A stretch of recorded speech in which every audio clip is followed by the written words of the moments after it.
you looking for a functional way to set up your weekly homeschool schedule? Well, today I'm going to show you how we do ours and some tips along the way.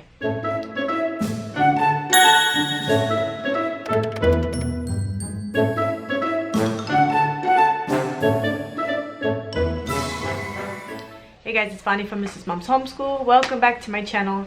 Today I want to share with you guys our weekly homeschool routine and schedule in hopes that it might help you out a little bit if you're having any confusion with setting up a weekly schedule for your homeschool. So I homeschool 4 children. 3 of them are my own. However, this schedule that I'm going to be talking about are only for the 3 younger students. So my oldest daughter, who is in 8th grade, is going to high school next year, and so in preparation for that, she's doing virtual school, and so she does her own thing, her own schedule according to the virtual school and how many hours a day she needs to take those classes or how many days a week she needs to take them.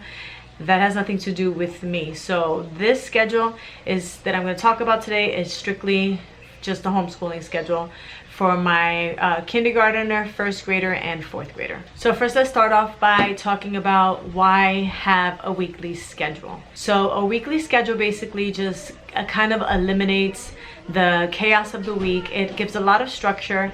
It helps you to stay away from doing too much or too little. It also makes sure that you cover the subjects that you want to cover and things that are important to you. So in our homeschool, we homeschool 4 days a week because we have a homeschool co-op that we go to 1 day a week. So I'm going to share with you what kind of courses I teach my children and how we separate that up amongst those 4 days. Actually, those 5 days, because on that 5th day, we actually do some homeschooling as well. I have them in my phone in case I forget because there are a lot. So if you see me look down, that's why. So it's language arts, math, we do history, science, Spanish, and then our electives are, my son is actually taking a virtual school technology course, and he does typing, they do handwriting, he does vocabulary cartoons sometimes, and then we also have a unit study that I like to incorporate in our homeschool mornings. So it seems like a lot, but obviously we don't get to all of those things in one day, and sometimes we don't even get to some of those subjects in the week. It all depends on where my students are, what they need help on. So we'll get more into that in a second. But right now I just want to show you our school schedule, and it is nothing fancy at all. The reason why I'm showing you is just to show you how I have it set up. So I just printed it in here and put it in one of these pocket protectors with some tacky on the back. And so it goes right in the back of here, posted where I can see it every day. And then with a dry erase marker, I will just mark off the subjects that we've done. The reason why I don't laminate the schedule at all itself is because I tend to change things up. So if I see that something isn't working, I'll just print out a new schedule and I will just stick it in here. So my number 1 tip is to be flexible. Be flexible and know that it's okay for things to change. You might find that you've overbooked your schedule for the week and your kids are doing way too much work. You might find that you have a lot of free time at the end of your school day. You want to add something fun in there. That's why it's important for you to be flexible and don't be so stuck on a schedule. This is just a guideline for you to make sure that you have the subjects covered that you want to get covered. And sometimes I forget that I'm doing a unit study, or I may forget that we're doing handwriting or typing. And so having it written down will remind me of whatever it is that we're supposed to be working on.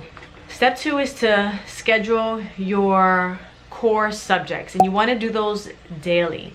That's your language arts and your math. So your language arts could be reading, writing, grammar.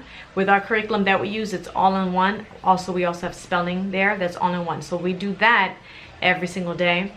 Even on Tuesdays at co-op, my son, he's responsible for doing his. The younger girls don't have to, but he has to do math and language arts even on those co-op days. Bible is another thing that we teach that I just saw here that I forgot to mention, and we do that every day as well, except for Tuesdays at co-op because we don't have any time at home on those days. So the second step is to make sure that you have all of your main subjects written down for every day. Then you want to take all of your electives, so your history, your science, your Spanish, your computer, your writing, handwriting, typing, all those other things, and look at the curriculum itself. Some curriculum will tell you do science twice a week, do history twice a week, do history 3 times a week, do science every day. So it depends on the curriculum that you've chosen for your family and if you want to follow it. So add that into your days, looking at how booked your day already is. Let me show you what I mean. Okay, so if you see here on every day, you will see math and language arts, and it says all. That means all of the kids have this. So for every day, except for Tuesdays, where only my older 2 kids have to do their homeschooling, everybody has to do math and language arts. Now our Spanish course is 3 days a week. So I've chosen those 3 days to be Monday, Wednesday, and Friday. Our Bible is on here for every day.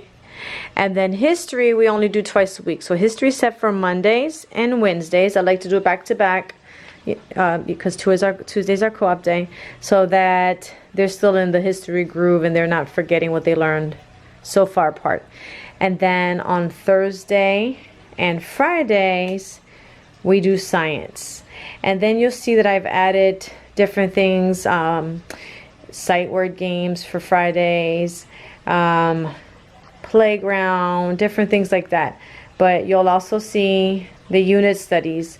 I was doing it every day, but it became too much, so we moved that to our lighter days, which are Thursdays and Fridays. So what happens if you're going through a week where your kids need more help with math and math is taking a little longer, or they're having trouble in a math topic or reading topic, and you really want to incorporate a lot more games and activities to cement that idea into your child's head? Well, then go ahead and do it, and just don't do one of your other electives. You can take out Spanish for the day or for that week, or you can take out science for the week. It's really up to you to do what you feel is important and what your students need.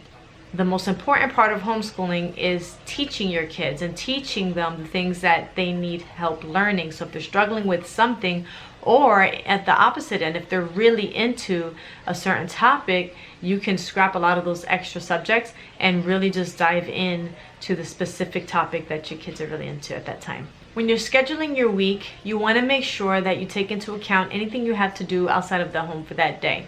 Some kids have therapies that they have to do during certain times of the day. Some kids have more than one co-op. Some families have activities. Maybe you have a homeschool gymnastics or a homeschool activity that you're doing throughout a weekly basis.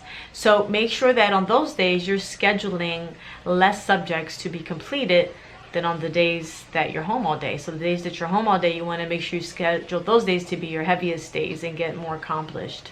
So bottom line, every homeschool schedule is different because every family is different, and you want to set a schedule that meets your family's needs. So just make sure that you take into consideration all of the subjects and things that are important to your family, how much time you realistically have during the homeschool day and week, and just break up your subjects. You don't have to. Writing out a homeschool schedule and breaking up your subjects into the week makes it a lot more manageable and less hectic for you and for your kids. I hope you guys found this video helpful. How many days a week do you homeschool? Leave it in the comments below. Thank you guys so much for watching. Please consider subscribing to the channel if you find these kinds of videos helpful, and I will see you in the next video.